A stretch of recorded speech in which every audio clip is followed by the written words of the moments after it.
UPSC mains clear करना वाकई एक बहुत बड़ी एक असाधारण उपलब्धि है। इस पड़ाव तक पहुंचना ही अपने आप में एक जीत है। लेकिन अब सामने है वो आखिरी चुनौती, पर्सनालिटी टेस्ट। एक बात सबसे पहले और साफ साफ समझ लेनी चाहिए, ये कोई ज्ञान की परीक्षा नहीं है। ये इस बात की परख है कि एक कैंडिडेट सिविल सेवा की जिम्मेदारियों के लिए कितना फिट है, कितना उपयुक्त है। तो इस आखिरी दौर को जीतने की चाबी क्या है? मजे की बात यह है कि वो चाबी एक ऐसे दस्तावेज में छुपी है जिसे हर कैंडिडेट ने खुद ही बनाया है। जी हां, वो है डिटेल्ड एप्लीकेशन फॉर्म यानी डैफ। इंटरव्यू की पूरी तैयारी का जो आधार है, उसकी दिशा क्या होगी, ये सब कुछ यही डैफ तय करता है। चलिए इसे और गहराई से समझते हैं। डीएफ को सिर्फ एक फॉर्म की तरह मत देखिए।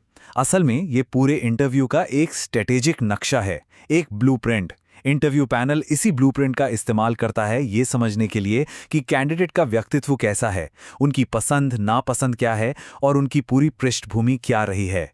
इसमें लिखा गया हर एक शब्द, हर एक जानकारी एक संभावित सवाल है। तो फिर इस डीएफ का विश्लेषण किया कैसे जाए? देखिए, पहला कदम है इसमें लिखी हर छोटी बड़ी बात को अलग अलग श्रेणियों में बांट लेना। फिर अपने नाम के मतलब से लेकर अपने होम टाउन के इतिहास तक हर चीज पर रिसर्च करना। अपने पुराने काम के अनुभव को एडमिनिस्ट्रेटिव स्किल से जोड़कर देखना। अपनी हॉबीज के हर पहलू को खंगालना। सर्विस और सब्जेक्ट की चॉइस के पीछे के तर्क को मजबूती से तैयार रखना। और हाँ, अगर डीएफ में कोई ऐसी बात है जो थोड़ी अलग है तो उसके लिए एक मजबूत जवाब जरूर तैयार होना चाहिए, क्योंकि ऐसी ही चीजें पैनल का ध्यान सबसे पहले खींचती हैं। ठीक है, तो डीएफ की ये पूरी तैयारी हो गई। ये तो हुई अंदर की बात। अब आते हैं बाहरी उपकरणों पर, यानी कम्युनिकेशन के तरीकों पर। हमारी शारीरिक भाषा और हमारी आवाज। यकीन मानिए, ये दोनों उतने ही जरूरी हैं जितने कि हमारे जवाब। एक सच ये है कि हमारा शरीर हमारे शब्दों से पहले बोलना शुरू कर देता है। सीधी और सहज मुद्रा, स्थिर आई कांटेक्ट और शांत हाव भाव, ये सब आत्मविश्वास दिखाते हैं। वहीं दूसरी तरफ झुके हुए कंधे, इधर उधर देखना या बेचैनी में उंगलियां थपथपाना, ये घबराहट का साफ संकेत हैं। Interview panel in non verbal संकेतों को बहुत ध्यान से देखता है।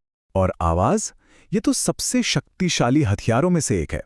इंटरव्यू से ठीक पहले आवाज को तैयार करने के लिए कुछ बहुत ही आसान सी एक्सरसाइज की जा सकती हैं, जैसे हल्का सा गुनगुनाना, लिप ट्रिल्स करना या कुछ टंग ट्विस्टर्स बोलकर देखना। इससे आवाज साफ होती है, तनाव घटता है और बोलने में एक ठहराव और आत्मविश्वास आता है। तो डैफ तैयार है, बॉडी लैंग्वेज कॉन्फिडेंट है, आवाज भी तैयार है, लेकिन सबसे बड़ी लड़ाई तो दिमाग के अंदर लड़ी जाती है। तो चलिए अब इंटरव्यू की मनोवैज्ञानिक चुनौतियों पर बात करते हैं और समझते हैं कि स्ट्रेस को कैसे मैनेज किया जाए। ये एक बड़ा सवाल है। आखिर इंटरव्यू का नाम सुनते ही इतना तनाव क्यों होता है? इसके पीछे कुछ बहुत ही असली मनोवैज्ञानिक कारण हैं जिन्हें समझना बेहद जरूरी है। देखिए, इसकी मुख्य रूप से 3 वजह हैं। पहली, दांव पर बहुत कुछ लगा है। ये सपनों के करियर की आखिरी सीढ़ी है। दूसरी, अनिश्चितता। ये पता ही नहीं होता कि पैनल क्या पूछ लेगा। और तीसरी, जज किए जाने का डर। ये सोचना कि एक अनुभवी पैनल हमें परख रहा है, ये ख्याल ही डराने वाला हो सकता है। इन भावनाओं को पहचानना ही इन्हें कंट्रोल करने का पहला कदम है। तो इस तनाव को तुरंत कंट्रोल करने का सबसे असरदार तरीका क्या है? जवाब है डायाफ्रामिक ब्रीदिंग। ये एक बहुत ही सरल लेकिन कमाल की शक्तिशाली तकनीक है। बस 4 सेकंड तक गहरी सांस अंदर लेनी है, 4 सेकंड उसे रोकना है और फिर 6 सेकंड तक धीरे धीरे बाहर छोड़ना है। ये प्रक्रिया तुरंत नर्वस सिस्टम को शांत कर देती है और दिमाग को वापस कंट्रोल में ले आती है। और अब सबसे जरूरी बात, माइंडसेट में बदलाव। इंटरव्यू को एक पूछताछ की तरह नहीं, बल्कि एक बातचीत की तरह देखना है। पैनल वहां किसी को डराने या फेल करने के लिए नहीं बैठा है। वो बस ये समझने की कोशिश कर रहे हैं कि एक कैंडिडेट में एक अच्छा सिविल सर्वेंट बनने के गुण हैं या नहीं। ये एक संवाद है, इम्तिहान नहीं। जब दिमाग शांत और तैयार हो, तो अब बारी आती है आखिरी पड़ाव की। सबसे मुश्किल सवालों का सामना करने के लिए खुद को कुछ खास फ्रेमवर्क से लैस करना। ये एक क्लासिक सिचुएशनल सवाल है। ये सवाल ज्ञान की परीक्षा के लिए नहीं है, बल्कि ये परखने के लिए है कि दबाव में फैसले लेने की क्षमता कैसी है, प्रॉब्लम सॉल्विंग स्किल्स कैसी हैं। ऐसे सवालों का जवाब देने का एक बहुत ही स्ट्रक्चर्ड तरीका होता है। इसके लिए स्टार फ्रेमवर्क सबसे शानदार तरीका है। एस यानी सिचुएशन, संक्षेप में स्थिति का संदर्भ बताइए। टी यानी टास्क, उस वक्त मुख्य चुनौती क्या है। ए यानी एक्शन, एक एक करके क्या क्या कदम उठाए जाएंगे। और R यानी रिजल्ट, उन कदमों से क्या नतीजा निकलने की उम्मीद है। ये ढांचा जवाब को एकदम साफ, लॉजिकल और बहुत प्रभावशाली बना देता है। अच्छा, सिचुएशनल सवालों के अलावा एक और मुश्किल कैटेगरी है राय आधारित सवाल।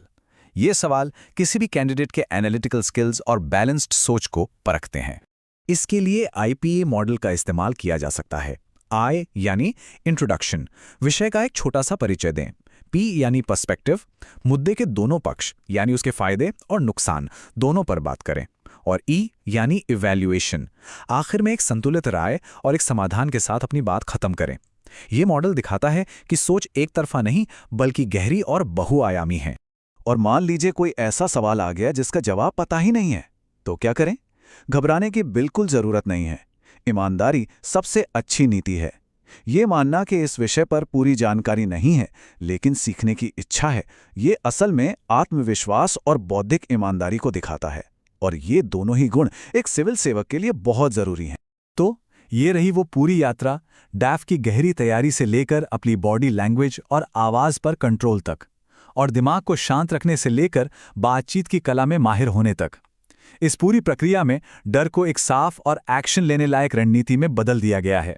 तो अब जब उस इंटरव्यू रूम में जाने का समय आए तो ये याद रखना चाहिए, ये सवाल जवाब का सेशन नहीं है, ये एक मौका है अपनी अनोखी शख्सियत को दिखाने का और एक गहरा प्रभाव छोड़ने का।